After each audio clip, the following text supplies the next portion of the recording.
Navajo Code Talkers. After World War II began for the United States, American military forces were faced with the problem that they might lose the war for them if they couldn't solve it. They needed to communicate between locations in coded radio messages, but Japanese intelligence experts kept breaking the codes. No matter how complicated the Americans made the codes, the Japanese were able to decipher their messages.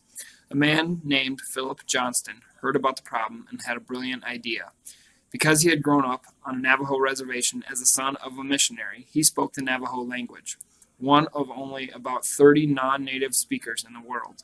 At the time, the language had no written form at all, and Johnson thought it might be used as a basis for messages, using Navajo speakers.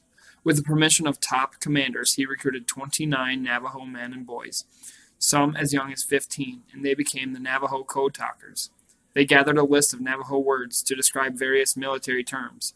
A submarine goes underwater, so they use the Navajo word for fish to mean submarine. They use the Navajo word for potato to mean hand grenade, because the two objects look similar.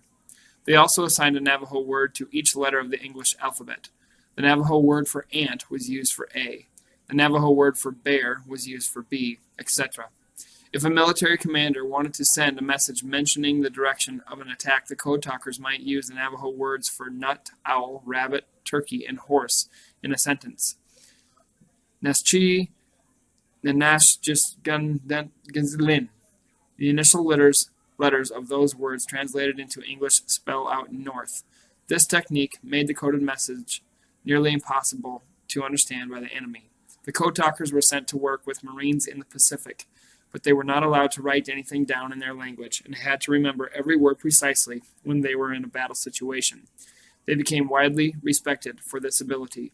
In the important Battle of Iwo Jima, they sent over 800 coded transmissions perfectly in the first 48 hours alone.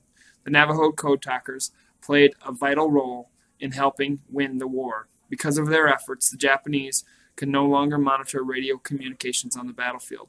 For the remaining years of the war, the Japanese never cracked the code used by the Code Talkers.